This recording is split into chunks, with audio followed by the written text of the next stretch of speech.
Chief of the Hawaii Police Department. I have a brief statement about some recent developments in the Dana Ireland case, and then I would be happy to answer any questions you might have, starting with our online participants. In the nearly 33 years since Dana Ireland was kidnapped, raped, and killed, the Hawaii Police Department has remained resolute in investigating this case and following that evidence wherever it might lead. We remain committed to solving this case and helping bring closure both to the Ireland family and to the Big Island community. Earlier this year, an FBI agent from the Honolulu field office contacted our police investigators with the names of some people who could potentially be identified as unknown male number one. One of the names provided was that of 57-year-old Albert Lauro Jr. Lauro Jr. lived in the Kapoho area, which is the scene of the Ireland murder, at the time of the murder. In the weeks since, investigators collected a utensil that Lauro Jr. had been using after he discarded it, and the DNA from that utensil was analyzed and found to be a match to unknown male number one. Tragically, Lauro died on July 23rd. So there has been significant reporting. There's been some filings for a case that's coming up on Tuesday. And there have been three main issues that have been brought up through that reporting and through that filing that I wanted to address before I take any questions. The first question is, why didn't we arrest Lauro on July 19th? So in the time after we preliminarily identified Lauro and we got the preliminary DNA match that listed him as unidentified male number one, we were forced, as we always are in any criminal investigation, to do some analysis. That analysis started with determining what crimes or what categories of crimes had been committed. In this case, we had a murder, we had a sexual assault, which was called rape in the 1990s, and we had a kidnapping case. Unfortunately, in the 32 and a half years that have transpired since Christmas Eve 1991, the statute of limitations has run out for the sexual assault or rape case. The only statute of limitations that remains in effect currently is that for the murder case. So when the question is, why didn't we arrest Lauro on July 19th when we invited him in for a consensual encounter? The answer is, the evidence that we had at the time certainly would have indicated to us that he had a sexual encounter with the victim on or around the time of her murder. That's pretty reasonable. But aside from that, we felt, and we continue to feel, that there was not probable cause at that time, based on what we knew, that Lauro committed the offense of murder, which is the only charge we had left to investigate. In order to arrest someone or charge them or convict them of murder, we have to be able to prove beyond a reasonable doubt that the person's conduct was intentional or knowing and that they caused the death of another person. So of those elements, the death of another person is clear. Dana Ireland died nearly 33 years ago. But we felt then, and we continue to feel, that the presence of Lauro's DNA at the crime scene was in and of itself not sufficient evidence to prove that Lauro intentionally or knowingly caused her death. We feel that this is definitely an important part of the investigation, and most of the best information that we had planned to get in the course of this search for the truth, we at that point believed would have come from Mr. Lauro. So when we invited him in for a consensual encounter, we sat down, we talked to him for about an hour, and at the end of about the hour, we collected a court-ordered DNA sample to compare against the exemplars that we already had. And Mr. Lauro indicated that he wanted to leave. So at that point, we have to make a choice. We're either going to arrest Mr. Lauro based on what we know, or we're not going to arrest him. We made the decision not to arrest him because, as I said, the evidence was not sufficient, in our opinion, to prove that he intentionally or knowingly caused Dana Ireland's death. That doesn't mean that's the end of the story. There are a lot of other investigative avenues, techniques, search warrants that we have been working on, that we plan to continue working on. In fact, just this afternoon, in the last 2 hours, we were finally able to use technology to get into Mr. Lauro's cell phone. So we hope that there are some answers in there. We hope that there are answers in his friends and family members who either knew him recently or around the time of the murders that can help guide us to the search for what really happened. The second question I want to address is, what would have happened if Lauro had been arrested? on or around July 19th when we brought him in for a consensual interview? Would he still be alive today? So the answer to that, again, is a little bit complicated. We have to take a look at what would have happened if we had made an arrest without probable cause. As any good attorney, defense attorney, or prosecutor or police officer will tell you, if you make an arrest without probable cause, anything that follows that arrest, whether it be a confession or physical evidence or the identity of another witness, anything that arises out of that arrest is going to be challenged based on what we knew during the arrest. So we face the very real possibility that if we had arrested Mr. Lauro without probable cause, that anything we gathered as a result of that process could be excluded, which is absolutely not what we wanted. The other thing to consider is this. If we had made the decision to arrest Mr. Lauro on July 19th, then his name, his identity would have been made public several days before he ultimately decided to commit suicide. I can't imagine, if he had been arrested, that within 48 hours, as required by Hawaii Revised Statute, that the prosecutor's office or any state agency would have authorized us levying a charge, which means that within 48 hours, Mr. Lauro would have been released. And all of you would have been standing in his driveway to welcome him home. Because it's a story, right? It's important. So there were parts and there were pieces of the investigation that we held close to the vest. But we did that on purpose. As I mentioned, what I feel would have been the best evidence in this case would have come from Mr. Lauro. Unfortunately, we're not in a situation where we can get that from him now. So the journey continues. And then the last question that I want to address is what happens now? Now that Albert Lauro Jr. is died, does that mean it's the end of the road? And the answer is absolutely not. We remain committed, as we have since day one, of solving this case, to follow the evidence, the physical evidence, the testimonial evidence, the eyewitness testimony, as far as we can. Wherever that path leads us, that's where we're going. Because ultimately, it's our responsibility to provide justice for the victim, Dana Ireland in this case, and closure to her family and the citizens of the Big Island. At this point, the investigation is continuing, and our search for the truth is absolutely not over. We've taken an opportunity to share photos of Mr. Lauro, both recent and time period, approximately 3 or 4 years before the murder. And we would ask that if people in the community knew Mr. Lauro or know of any involvement he may have had in this case, to please contact us. Contact Captain Rio Eamon Wilkins at 961-2251 or by email. And all of his contact information is in the press release published on our website, hawaiipolice.com. And with that, Ms. Leighton, are there any questions from our online participants? So for those journalists participating online, does anybody have any questions? We'll start with our Zoom participants first. Just unmute yourself, type it in the chat. Please identify. Dan, can you please say your media outlet, please? And does anybody, so Dan Nakasov from Honolulu Star Advertiser is asking, please describe how Lauro killed himself and whether he left a note. So it's a little bit weird. In the county of Hawaii, as well as Kauai and Maui, the police chief wears 2 hats. Well, actually several hats, but 2 hats according to statute. One is as the police chief, the other is as the coroner. So we're investigating Mr. Lauro's death as a coroner's inquest, similar to how a medical examiner, for instance, in Honolulu might examine a similar case. Because of that, I'm not yet ready to talk about the manner of Mr. Lauro's death, besides to say we do believe that he killed himself.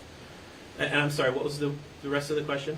Did he leave a suicide note? Did he leave a suicide note? So that's definitely part of what we are still trying to find.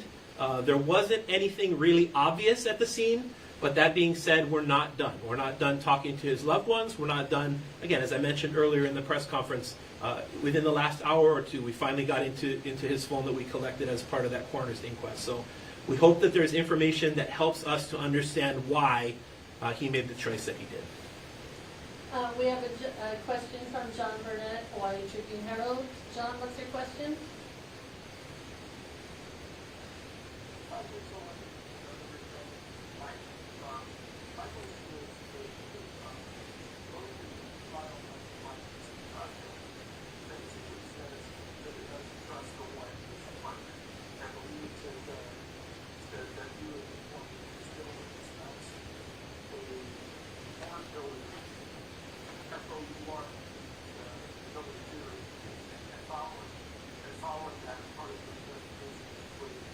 don't remember what happened to mom or that she was with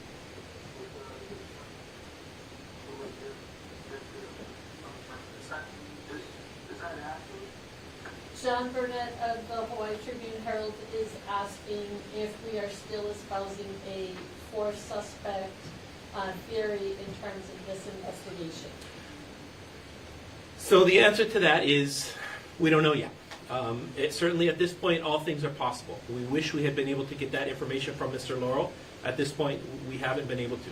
It's something that we're investigating, certainly as a possibility. And at this point, any questions or comments about the convictions of the other three defendants, I would refer you to the prosecutor's office as far as what their actions and decisions are going to be.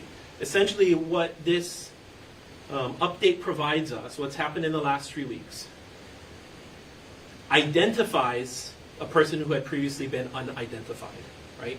So that's, for us, that's the big thing. We now have a whole plethora of new avenues of investigation that we can pursue. We can talk to people who knew Lauro at the time. We can look at motor vehicle registration records. We can try to get into his phone. If that gives us enough information to file a search warrant that can search something else for something else, those are all possibilities and all directions that we're willing to go. We're going to follow the evidence in this case without predisposition, without any belief that what we know or don't know is right or wrong. We're going to follow the evidence to wherever it leads, and then hopefully have a chance to share that information back with you folks in the media and the public as soon as we can. Okay, one more question on our Zoom, and then we'll take questions in the room. Madeline Valera with Civil Beat is asking, can you share some of what Lauro said during the meeting the police had with him on July 19th? So we did talk to him for about an hour. That included the conversation with the detective and the process of obtaining the buccal swab. The conversation, as with all, I saw this reported earlier today, an allegation that we didn't record the conversation. Every conversation with a suspect or a potential suspect in a criminal case is recorded. That's, to do anything less would be malpractice. So we conducted a recorded conversation. I'm not quite ready to discuss the contents of that conversation, aside from to say that we did get some information that leads us down different investigative paths that we're trying to figure out where those paths lead. And also to say that nothing from that conversation gave us any additional evidence that we could use as probable cause to arrest Lauro at the end of the interview. Okay, we'll take questions in the room if anybody has any questions, and then we'll get back. If anybody has additional questions on the Zoom chat, just put them in the chat. Any questions in the room? How is this being investigated at this time? Are you looking back to the 1991 scene? Were there DNA on the fingernails, stuff like that? Is there anything that you can give us as far as details about how the present and past are being connected? Sure. And so a lot of this is in the press release, but at the time of the murder on Christmas Eve in 1991, investigators investigated basically two scenes. There was one scene where it appeared that Miss Ireland had been struck by a car on the bicycle, and then a second scene where Miss Ireland was later located and then transported off to the hospital. So we have evidence that was collected 32 and a half years ago from both of those scenes. There is DNA, and there was always, at the time of the arrest and the trial for the other suspects in this case, the knowledge that this DNA from a fourth person was common knowledge. It was presented, I believe, at trial. The prosecutors knew about it. The defense attorneys knew about it. What's changed in the last 32 and a half years is the technology advance. So we can now take some of that DNA evidence, which in about 2007 or 2008, the department, along with the Office of Prosecuting Attorney, entered into a partnership with the Hawaii Innocence Project as part of their conviction integrity program, where we sent the physical evidence that we had in that case with those DNA samples off to the lab in California, which is where the evidence remains to this day. And so when we talk about comparing current samples against those samples, that's the same lab is doing that was contracted by Hawaii Innocence Project 15 or so years ago. So with that evidence being at the lab and with technology advancing, one of the things that has developed since the original trial was a DNA from the T-shirt. So there was a T-shirt left at scene number 2. that had Miss Ireland's blood on it, and also had what was later discovered to be DNA. So the DNA is, I guess it's described as like residual or habitual wearer DNA. So if you wear your clothes on and off, you leave traces, small traces of DNA, which the technology in the 90s may not have been able to discover or to replicate or build into a profile.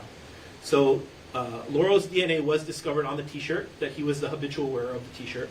And then also we knew from when that habitual DNA came about several years ago that that profile matched the semen samples that were found as well. So we knew we were looking for one person that had the habitual wearer DNA on the t-shirt and also contributed the 2 semen samples at the scene, because those 3 matched together.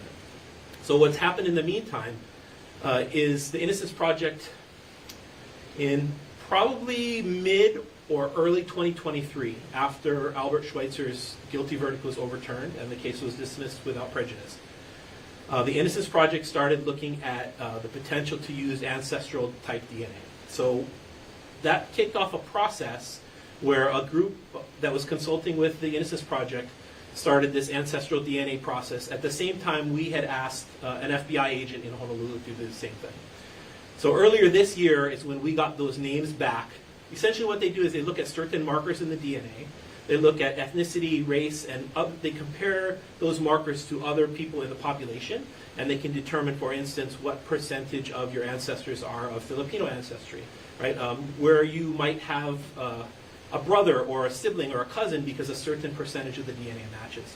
So they take all those clues and they build basically a family tree, a potential family tree of the suspect, and then once they identify who's in the middle of that family tree, then they give us those names as leads. So we were provided with a few names. I think there were about a half dozen names in total. We chose to focus specifically on Mr. Lauro because he seemed to us to be the best of those names. For instance, one of the names was of a previously convicted felon. Well, a previously convicted felon, their DNA would be in CODIS, and that would have matched. So that makes it very unlikely that it's that person. Whereas Mr. Lauro had lived in Hawaii his whole life. Our search of records found that he lived in the Kapoho area around the time of the murder, and that he still lived in Hawaii. So that made his name a good place for us to start on the list. And then, as I mentioned, that led to the surreptitious collection of the sample, which led to the match, which led us to where we are today. So it's very much the DNA that was collected in the 90s, even though the technology didn't exist yet to link it back to Mr. Lauro. The technology change and that partnership with Hawaii Innocence Project has allowed us to now identify him and take the investigation forward. You mentioned that sexual assault or rape, the statute of limitations had expired, but is that in itself probable cause for the next thing? If you are able to prove the one thing, isn't that grounds to get to the next? You'd have to ask the lawyer, but the short answer from my perspective as a police officer, as an investigator, is no. That certainly may be probable cause that Mr. Lauro committed a rape or a sexual assault. But it's not necessarily evidence of his intent or his knowing state of mind that he would have caused her death. That he was there, certainly, and that's why we brought him in, that's why we had a conversation with him, that's why we had hoped that after he left, that he would continue to be cooperative, that he would continue to communicate with us, and that we could get to that information, which in our mind was the best source of information, was his recollection of what happened. Was he being surveilled after? Jeremy, let's get some other questions Okay. before we do any more Sorry. follow-ups. Anybody have any more questions? Could you address the breadth and scope of the warrant that was issued to compel the sample? And was this gentleman given a time frame in his talk with you about when the results would be coming back? And Daryl, can you please identify yourself and your Daryl name? Lee, I'm shooting for Hawaii News Now.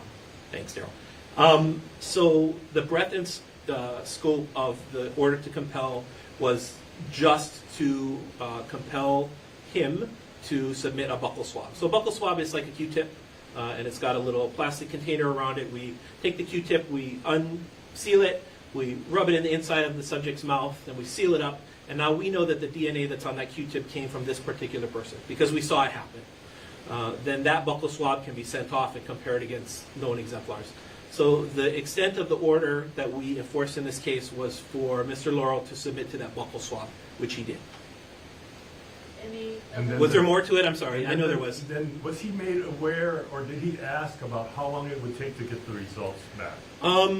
I think without disclosing what specifically was said in the interview, it was our investigator's opinion that the buccal swab be tested and verified or not as quickly as possible. So we actually paid an exorbitant amount for a rush analysis, and we were able to get the results on Wednesday. We didn't even expect the results on Wednesday. We didn't expect the results till later in the week or the following week. So I don't know that Mr. Lauro was provided with a timeline, because it actually came back a lot quicker than we thought it was, that it would. And with confirmation in the testing, would you have gone to the grand jury for an indictment? So that's certainly a possibility, right? As with any criminal investigation, as we discover evidence, as we kind of try to figure out, make sense of that evidence, as we figure out where it fits into our theory of the crime, we take that in chunks periodically to the prosecutors, right? And typically we write up reports, and the reports go to the prosecutors, they review it, and that's their decision. So the decision on whether or not to attempt to indict Mr. Lauro or not would have been made by the prosecutor's office after we disclosed the evidence of what we had found to them. So in this case, because things happened so quickly, I'm not even sure that they knew all the things that were released to the media. I know I certainly didn't at some times. There was certainly some information in this case that was being released either by individuals or groups, I don't know who, that have thwarted our efforts to kind of control our interaction with Mr. Lauro and to prolong it and to get a couple shots at talking to him or developing additional evidence. So it's a little bit frustrating in that regard, but I hope that answers your question. And we have a question from Kate Joan too. So did Lauro, when he was here on July 19th, confess to kidnapping, murder, or sexual assault? So again, not to repeat the answer I gave before, but maybe a little different way. I'm not ready to discuss what he disclosed. He did give us some information about what he did or did not remember, and we're trying to fact check that to determine if that we can gain any new investigative leads from the information that was discussed. At the same time, he did not disclose anything that we felt added to that probable cause threshold. That's kind of the only way I can say it without saying what I just told you I didn't want to say. So I'm sorry. Do we have any other questions in the room? Because I do have additional questions on Zoom. Okay. So Star Advertiser is asking, can you provide details on how the fork was identified and collected that confirmed his link to the DNA and how long he was under surveillance? I'm not sure how long he was under surveillance before we collected the utensil, which is a fork, I believe. Essentially, we followed him to a public place where he purchased a plate lunch. We watched him eat the plate lunch. We watched him put the fork back in the box and discard it. So evidence like that that's discarded, clearly there's no intention of any type of expectation of privacy. So we're able to collect that evidence from the trash can, seal it off, and send it off to the lab for analysis. We do have a question from Associated Press. Audrey, what is your question, please? Yes, I do. My question is, so the Innocence Project lawyers say police intentionally botched the case to prevent the Schweitzer brothers from clearing their names. I'm wondering if you have any response to that. I'm sorry, did you just ask if, you're on a Zoom and you're on a speaker a few feet away. Did you just ask if we intentionally botched the case so that the Schweitzers would not be confirmed innocent? Is that your question? Yeah, that's what the Innocence Project attorneys are alleging, and so I'm wondering if you have any response to that claim. I understand your question. That is abjectly false. 100% not true. As I said at the beginning, and as I will reiterate, our intent is to follow the evidence wherever it goes. Whether or not the Schweitzers or Mr. Pauline posthumously are determined by the court to be innocent or have their cases dismissed is between the prosecutor's office, their individual attorneys, and the judge. That's not something that we're involved in at this point. We have a, thank you, Audrey. We have a question from Civil B. from Madeline. Has his home, vehicles, or other property been searched? So the answer is not really. Certainly when we were sent as part of the coroner's inquest, there was a cursory search of the area around where Mr. Lauro was found. That's what we would do at any coroner's inquest. That having been said, in order for us to obtain a search warrant to go back and search his home or his home that he shares with his family, it's not just his home or his vehicle, we have to be able to say in the warrant exactly what it is we're looking for. And at this point, in this particular case, there wasn't a murder weapon. So for instance, we can't say in there we're looking for a firearm because we don't believe a firearm was used. So we're stuck in a bit of a position where it's going to be very difficult for us to explain, at least as of July 19th, what it is we're looking for, what evidence specifically we might be looking for. Because without that specification, no judge is going to sign a warrant to let people go on a fishing expedition to search for whatever we might be able to find. Now, all that being said, as I mentioned, in the last few hours, we're into Mr. Lauro's phone. The investigation has continued. We've interviewed other witnesses. So is it impossible that we would get to a point where we might have some evidence that we know to go look for? Absolutely not impossible. I, in fact, hope that that's the case. But at this point, based on what I understand, we're not there yet. We have one more question on Zoom. We are coming up on the half-hour mark, and we do want to wrap this up because we know you have 5 o'clock newscast to get ready for. Does anybody else in the room have questions? I just have one. Okay, Jeremy, and then we'll come back to our Zoom participants, and we have 2 more questions on Zoom. Was the manner of death in 1991 determined for Dana Ireland, and how does that affect what you're looking for? My understanding is that the cause of death and the manner of death was homicide. I haven't seen the death certificate. That's a little bit further into the weeds. The investigators might be able to answer that. Perhaps we can get back to you on that particular question. That's not something that I know. Oh, I'm sorry. Yeah, I'm looking into if it's the car, if it's, anything I else. see. Okay, we can definitely find that out for you, and I'll get that for you. Thank you. Sorry. Okay, Nikki, Did Mr. Lauro have a criminal history? So Mr. Lauro had been arrested once in 1987 for a shoplifting offense, which would have made him around 20 or 21 years old at the time. So that's the age, the period-specific photo that we released was his actual mugshot from that 1987 arrest. But aside from that, nothing. Okay, 3 quick questions via Zoom from the Star Advertiser. What was told to Lauro about why he was asked to come in to talk to investigators? So again, without getting into the details of the investigation and what was discussed, he was told, we did tell him why he was there. Okay. Second question is from Big Island Now. Where was Mr. Lauro's body found? At his home. And last question from the Hawaii Tribune Herald. You, Chief, are the coroner and are essentially ruling Lauro's death as a suicide. Has there been an autopsy, and what did the ME state? So there is no medical examiner. There is no ME. The autopsy, whether or not the autopsy has been performed, the autopsy, there was a dissection autopsy that was performed. And based on that, based on the forensic evidence, that's why we've determined that the cause and manner of death is suicide. Okay. Last round? Was the call for service on the day the body was found, was that made by another resident, or who made the call for service? You're talking about last week when we Was found that Mr. reported Lauro's as a body? possible deal? I believe it was from a family member who was worried about Mr. Lauro, but that's all I know. I'm sorry.